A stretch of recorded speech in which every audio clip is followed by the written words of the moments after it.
الحمد لله نحمده ونستعينه ونستغفره ونؤمن به ونتوكل عليه ونعوذ بالله من شرور أنفسنا ومن سيئات أعمالنا من يهده الله فلا مضل له ومن يضلل فلا هادي له ونشهد أن لا إله إلا الله وحده لا شريك له ونشهد أن سيدنا وسندنا وحبيبنا وشفيعنا ومولانا محمدا عبده ورسوله صلى الله تعالى عليه وعلى آله وأصحابه وبارك وسلم. أما بعد فأعوذ بالله من الشيطان الرجيم. بسم الله الرحمن الرحيم. يا أيها الناس اتقوا ربكم الذي خلقكم من نفس واحدة وخلق منها زوجها فبث منهما رجالا كثيرا ونساء واتقوا الله الذي تساءلون به والأرحام إن الله كان عليكم رقيبا. وقال النبي صلى الله عليه وسلم النكاح من سنتي فمن رغب عن سنتي فليس مني أو كما قال عليه الصلاة والسلام.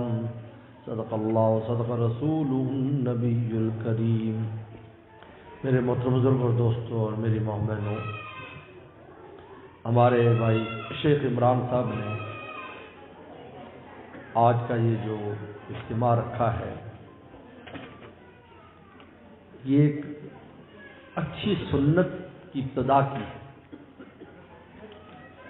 ویسے تو سنت کا لفظ حضور صلی اللہ علیہ وسلم کے طریقے کو کہتے ہیں،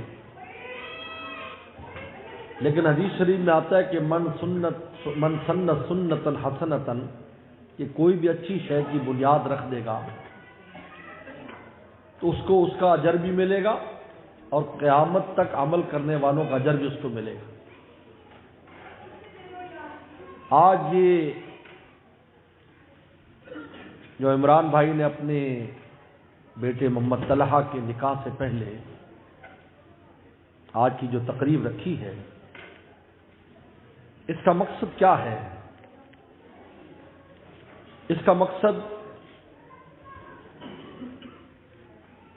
بزرگوں نے لکھا ہے کہ جب بھی خوشی کا موقع آتا ہے تو شیطان رسم و رواج لے آتا ہے، کیونکہ شیطان ہمہ وقت ہمارے پیچھے، یہاں تک کہ ہم مسجد میں ہوتے ہیں، نماز پڑھ رہے ہوتے ہیں، اس وقت بھی حدیث شریف میں آتا ہے کہ شیطان بندے اور اللہ کے درمیان آ جاتا ہے اور اس کے دل میں وسوسے ڈالتا ہے، جو ہمیں مسجد میں نہیں چھوڑتا.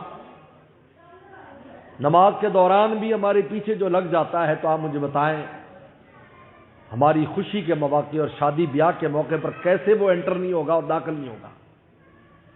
چنانچہ جب بھی ایسے مواقع آتے ہیں، خوشی کے موقع آتے ہیں، ان میں رسم و رواج لے آتا ہے، اور ان رسم و رواج کی وجہ سے وہ مبارک موقع جس کو رسول اللہ فرمایا کہ من سنتی، میری سنت ہے، جس کی نسبت رسول اللہ اپنی طرف فرمائیں، جس کام کی نسبت، اس کام میں شیطان اس کے نور کو بجھانے کی پوری کوشش کرتا ہے.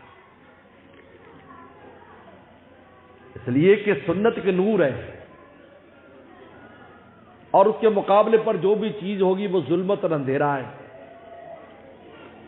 تو شیطان کی کوشش ہے کہ اس نور کو بجھائے، کیونکہ جب نور ہوتا ہے تو ہر شے، خیر اور شر انسان کو نظر آتا ہے، اچھائی اور برائی نظر آتی ہے. اس لیے قرآن مجید نے کہا کہ ہم اپنے پیاروں کے دلوں میں ایک نور پیدا کر دیتے ہیں، یمشی بھی فی الناس، اس نور کے ساتھ وہ لوگوں میں پھرتا ہے، اس کو اچھائی برائی نظر آتی ہے کہ یہ برا ہے یا اچھا ہے، لیکن جب دل میں نور نہیں ہوتا تو اس کو پتہ بھی نہیں ہوتا کہ وہ کیا کام کر رہا ہے، یہ کفر کا کام ہے، یہ اللہ سے دوری کا سبب ہے، یہ رسول اللہ صلی اللہ علیہ وسلم کی ناراضگی کا ذریعہ، اس کو خبر بھی نہیں ہے اور وہ کر رہا ہے.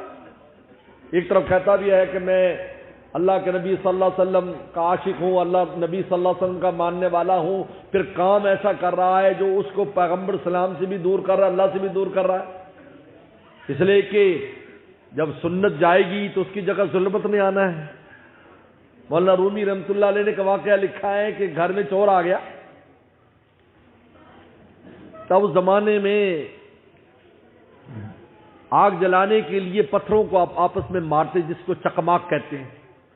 تو اس نے چراغ جلانے کے لیے وہ جیسے ہی وہ کرتا تو چوچوں کا اندھیرا سخت، چور وہی کھڑا تو جلدی سے اس شعلے کے اوپر انگلی رکھ دیتا، وہ پھر جلاتا، کیونکہ شعلہ جلنے کے بعد ہی اس نے چراغ تک لے جانا تھا۔ 4 5 10 دفعہ اس نے کوشش کی، یہاں تک کہ وہ تھک گیا اور اس نے وہ چکماک پھینک دیا۔ انہوں نے کہا کہ یہ چکماک تو کام ہی نہیں کر رہا ہے، اور چور نے اس کے گھر کا صفایا کر دیا۔ شیطان بھی اسی طریقے پر ظلمت اور اندھیروں میں ہمیں دھکیل کر ہم سے ایمان جیسی قیمتی پونجی لے جاتا ہے، ہمیں پتہ بھی نہیں ہوتا ہمارے ساتھ کیا ہوا ہے۔ تو خوشی کے موقع پر شیطان آ کر رسم و رواج پیدا کر لیتا ہے کہ جی یہ ایسا معاشرے میں ایسا چل رہا ہے، فلاں ایسا چل رہا ہے۔ بھئی میرا آپ کا معاشرہ کیا ہے؟ میرا آپ کا معاشرہ وہ ہے جو رسول اللہ صلی اللہ علیہ وسلم نے تشکیل مدینہ میں دے، وہ ہمارا معاشرہ ہے۔ چنانچہ نکاح کی جو طریقہ کار ہے، جب سنت قرار دیا ہے، ایک عبادت قرار دیا، تو عبادت کا طریقہ تو رسول اللہ بتائیں گے نا صلی اللہ علیہ وسلم، یہ کیسے عبادت کرنی۔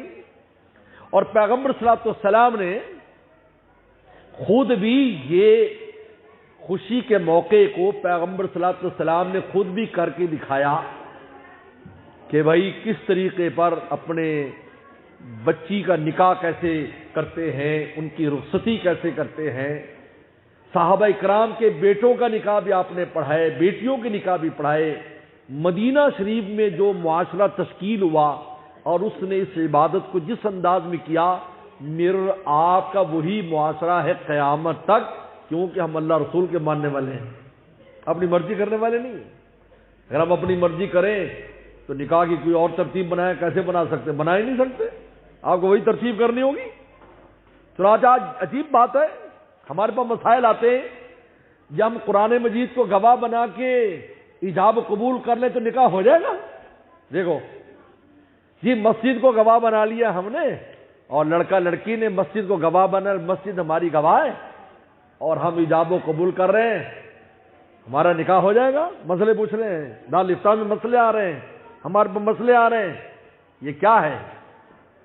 یہ جب ظلمت بڑھتی ہے، اب آپ بتائیں، آپ تو ماشاءاللہ اگر آپ عالم نہیں بھی ہیں، اتنا موٹا سا تو مسئلہ جانتے ہیں، جب تک 2 گواہ موجود نہیں ہوں گے۔ آن لائن نکاح کے آج کل بہت آن لائن نکاح چل رہا ہے، لیکن وہاں بھی آن لائن میں شریعت اجازت نہیں دیتی کہ لڑکی کہیں بیٹھی لڑکا کہیں بیٹھا ہو اور آپس میں ایجاب و قبول کریں، بلکہ شریعت کہتی ہے کہ جس محفل میں مجلس نکاح ہو رہی ہے وہاں پر اپنا کوئی وکیل مقرر کریں، چاہے لڑکا کرے یا لڑکی کرے، وہ وکیل ایجاب و قبول اپنے موکل کی طرف سے کرے گا۔ اس کمپیوٹر پہ یا اس موبائل فون کے اوپر اگر وہ کہا جی میں ایجاب کرتا ہوں، میں قبول کرتا ہوں، شریعت اس کو معتبر قرار نہیں دیتی، اس لیے کہ وہاں ان گواہوں کا ایجاب و قبول سننا ضروری ہے جو محفل میں ہیں۔ اگر وہ لڑکا لڑکی خود موجود نہیں ہے تو کم از کم ان کا وکیل ان کی طرف سے قبول کرے تاکہ ایجاب و قبول کو گواہ سن لیں۔ آپ بتائیں شریعت مطہرہ کی کتنی پابندیاں ہیں، میں اور آپ اس پابندی سے نکل نہیں سکتے۔ تو جب ہم نے جو اصل عقد نکاح ہے اس میں ہم نے اس طریقوں کو لینا جو رسول اللہ صلی اللہ علیہ وسلم نے اختیار فرمایا، جو ہمیں بتایا ہے، تو ہمیں باقی جو سلسلہ شادی کا ہوگا ہم اس کے اندر بدعات کو اور اس کے اندر رسومات کو کیسے لا سکتے ہیں؟ ہمارے بڑوں سے چلا آ رہا ہے، ہم یہ کوئی دلیل نہیں ہے۔ ہم نے دیکھنا ہے پیغمبر صلی اللہ علیہ وسلم نے اس موقع پر کیا کیا ہے۔ تو آج یہاں پر یہ جو رکھا ہے، میں داد تحسین دیتا ہوں عمران بھائی کو۔ میرا کراچی بہت جانا ہوتا ہے، آپ حضرات کو پتہ ہے میرا کراچی سے بڑا گہرا تعلق ہے، میں باہر 10 سال پڑھتا بھی رہا ہوں۔ تو وہاں پر میمن برادری ہے، مشہور برادری ہے، کم از کم 10 دعوتیں 10 فنکشن ہوا کرتے تھے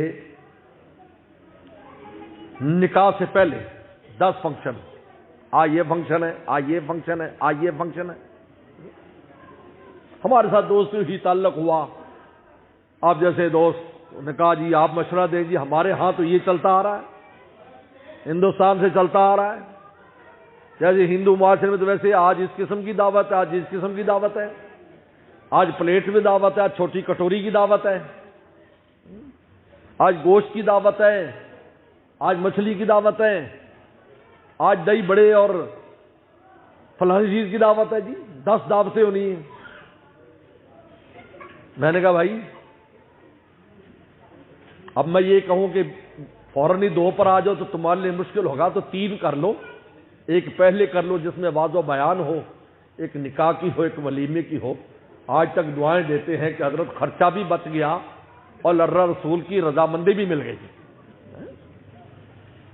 میرے دوستو، قرآن مجید نے پیغمبر سلام جو پہلی آیت تلاوت کی ہے نا نکاح میں، یا ایھا الناس اتقوا ربکم الذی خلقکم من نفس واحدۃ، اے انسانوں اتقوا، ڈرو اس رب سے جن نے ایک جان سے تمہیں پیدا کیا ہے۔ ابتدا اس آیت مبارکہ کی تقوی سے ہو رہی ہے، اور تقوی نام ہے اللہ رسول کے خلاف نہ چلے، اس کا نام تقوی ہے۔ اس لیے میں کہا کرتا ہوں کہ شادی بیاہ کے موقع پر ہمیں ہر ایک کی فکر ہوتی ہے کہ ہماری شادی میں شامل ہو، لیکن اس بات پر کبھی غور نہیں کیا کہ آیا اللہ کی رضامندی، رسول اللہ کی رضامندی بھی شامل ہے یا نہیں، کبھی خیال نہیں کرتے۔ کہا جی مولانا صاحب یہ تو راہ و رسم ہے، خوشی کا موقع ہے جی، بھائی ہم لوگ خوشی میں بھی پابند ہیں، غمی میں بھی پابند ہیں، ہم تو دستور کے پابند ہیں، مرضی پر، اپنی مرضی پر۔ مسلمان کا مطلب کیا ہے آپ کو پتہ ہے؟ سماکم المسلمین، ہمارا نام مسلمین رکھا ہے حضرت ابراہیم السلام نے، حالانکہ ہر امتی مسلمان ہوتا ہے، یاد رکھو۔ عیسیٰ السلام کے امتی بھی مسلمان تھے، وہ بھی مسلمان کہلاتے تھے۔ موسیٰ السلام کے امتی بھی مسلمان تھے، ابراہیم السلام کے امتی بھی مسلمان تھے، لیکن یہ مسلمان ان کا نام نہیں تھا، ان کا وصف تھا۔ اور مسلمان کا مطلب یہ ہوتا ہے فرما بردار، ماننے والا، اپنی مرضی نہ کرنے والا، اس کو کہتے ہیں مسلمان۔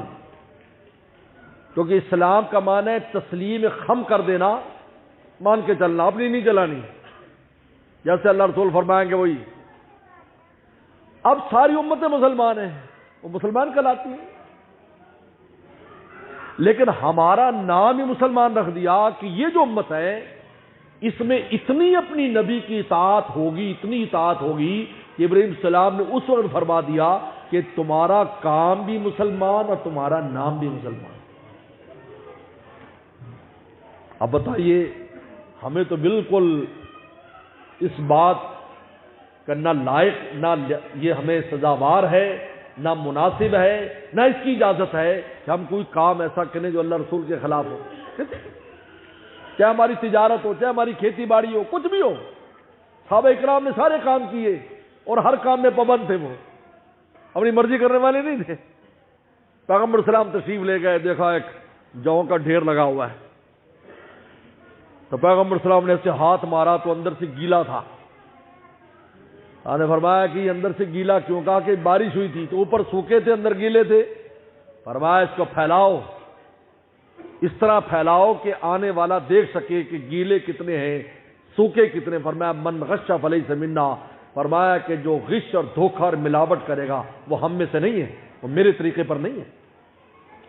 اب بتائیے کہ پیغمبر سلام نے ایک گاؤں دیہات کا آنے والے ایک دیہاتی جو اپنے جو بیچ رہا تھا اس کو بھی دستور کا پابند کر دیا، اور یہ تو کیسا موقع ہوتا ہے۔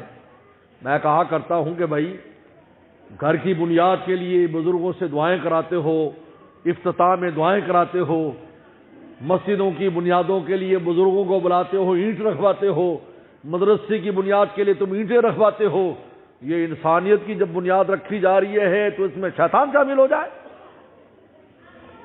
یہ انسانیت کی بنیاد ہے۔ دراصل کیا ہے نکاح؟ ان سے انسان پیدا ہوں گے، ایمان والے پیدا ہوں گے۔ چنانچہ پیغمبر صلی اللہ علیہ وسلم فرمایا میں فخر کروں گا قیامت کے دن اپنی امت کی کثرت پر، کیونکہ وہ اولادیں در اولادیں پیدا کریں گے۔ یہ وجہ ہے کہ آج پوری دنیا میں افراد کے اعتبار سے مسلمان بڑھ رہے ہیں، افراد کے اعتبار سے، یہی وجہ ہے کہ کفار اس بات کی کوشش کر رہے ہیں کہ ہمیں تہہ تہ کر دیں، کیونکہ ان کے حساب کتاب لگانے والے کہہ رہے ہیں کہ 2050 تک کہ ایسا ہو جائے کہ بڑے بڑے ملکوں میں مسلمانوں کی تعداد بڑھ جائے گی اور یہودیوں کی عیسائیوں کی کم ہو جائے گی، اس لیے کہ ان میں یہ ترغیب ہی نہیں ہے کہ وہ نکاح کریں، اولادیں پیدا کریں، وہ تو عیاشیاں کرتے ہیں، عیاشیاں کر کے قبروں میں چلے جاتے ہیں، اولاد کی ذمہ داری لینے والے نہیں ہیں۔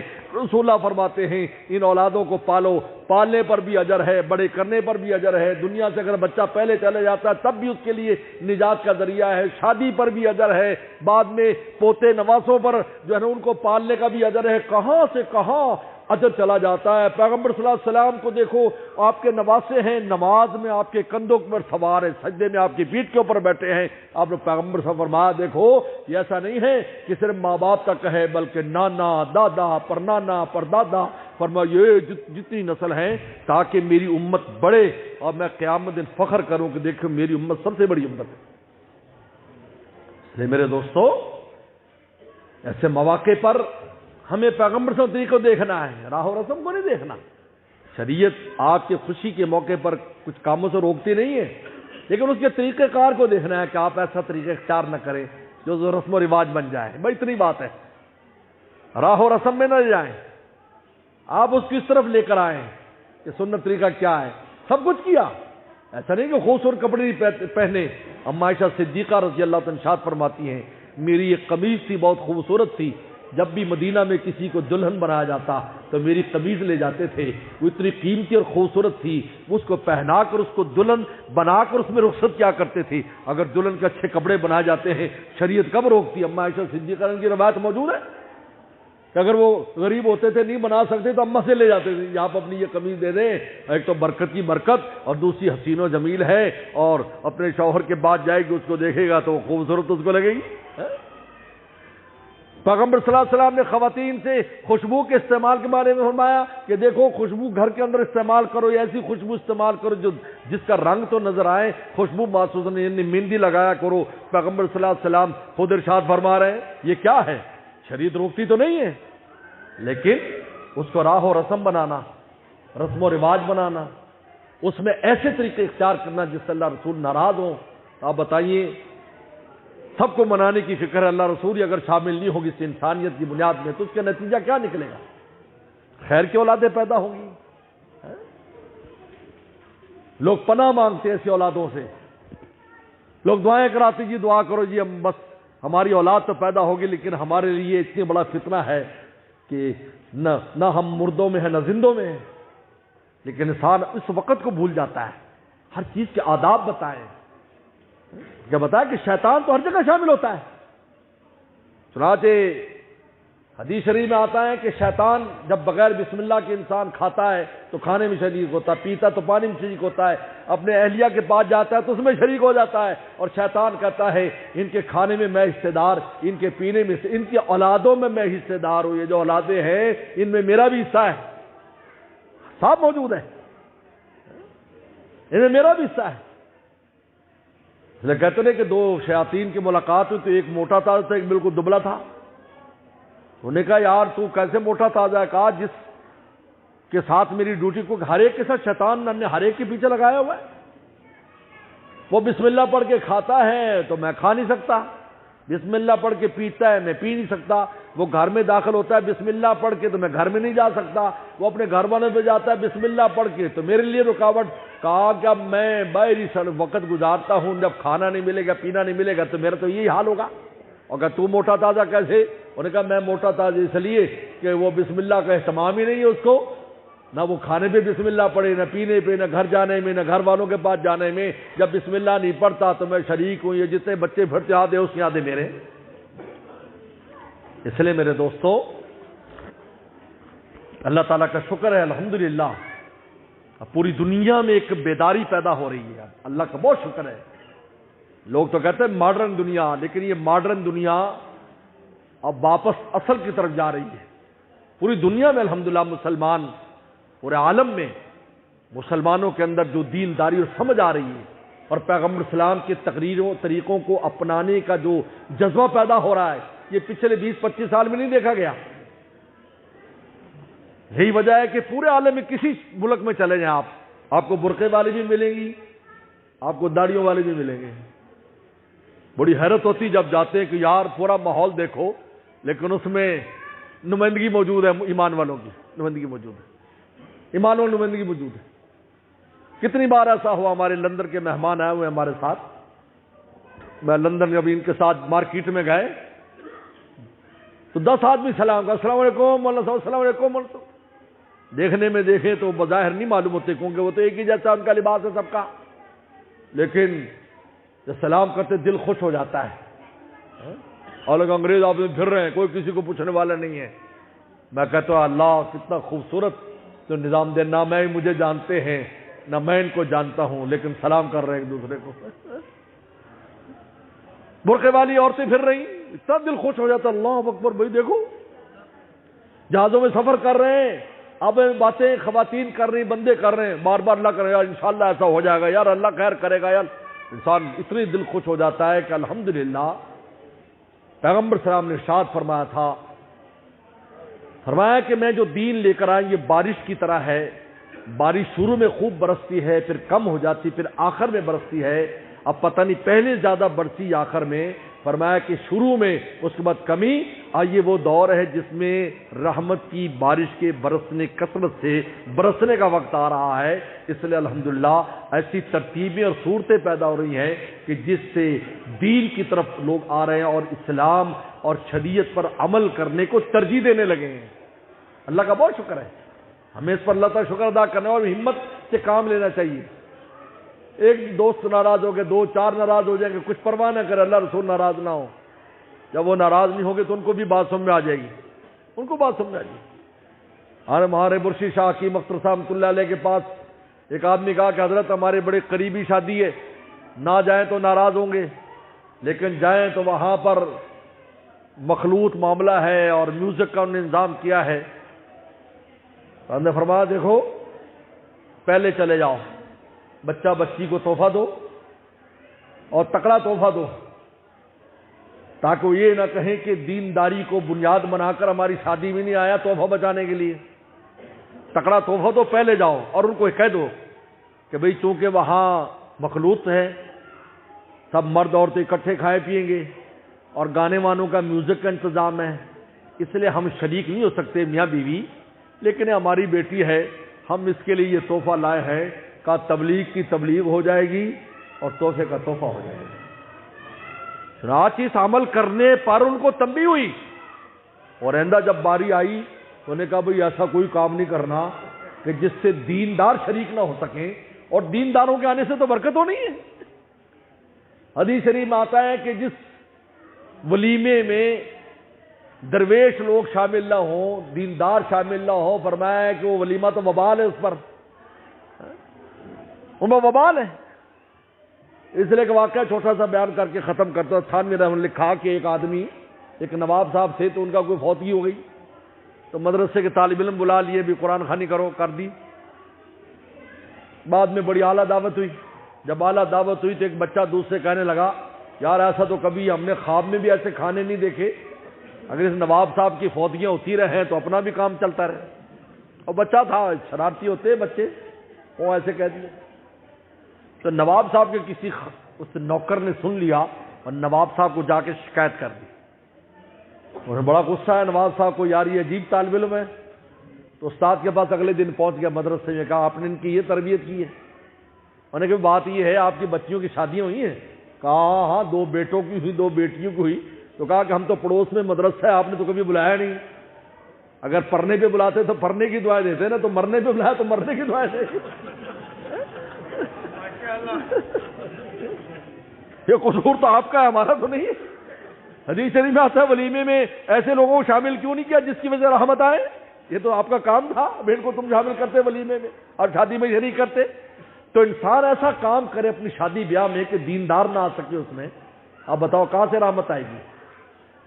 کوئی دیندار ہوتے ہیں ان کے ساتھ دین، اسے کہتے دی حدیث شریف میں آتا ہے تیرا کھانا نیک لوگ کھائیں، کیونکہ وہ صرف کھانا کھانے نہیں آئیں گے، اپنے ساتھ برکتیں بھی لائیں گے، دین بھی لائیں گے۔ آپ کے بچے ان سے متعارف ہوں گے، اچھا جی فلاں مولانا صاحب ہمارے گھر میں آئے تھے، جی فلاں بزرگ ہمارے گھر میں آئے تھے، فلاں تبلیغی بزرگ ہمارے گھر میں آئے تھے، فلانا دیندار شخص آیا تھا، ان کو ان سے مناسبت ہو جاتی چھوٹے چھوٹے بچوں کو، اور بعد میں جب بڑے ہوتے ہیں تو ایسے لوگوں کے ساتھ ان کی محبت ہوتی جس سے وہ ان سے پھر دین سیکھتے ہیں جا کر، ورنہ ان کو اجنبیت رہے گی، وہ تو گھبرائیں گے، مصافحہ کرنے بھی قریب نہیں آئیں گے کہ وہ مصافحہ بھی کرے۔ اس لیے بس میں انہی باتوں پر اکتفا کرتا ہوں، اور میں عمران بھائی کا جو ہے اس معاملے میں کو داد تحسین دیتا ہوں کہ انہوں نے یہ بہت اچھا ایونٹ اور بہت اچھا اقدام کیا ہے۔ اللہ تعالیٰ ان کو جزائے خیر عطا فرمائے۔ وآخر دعوانا ان الحمدللہ۔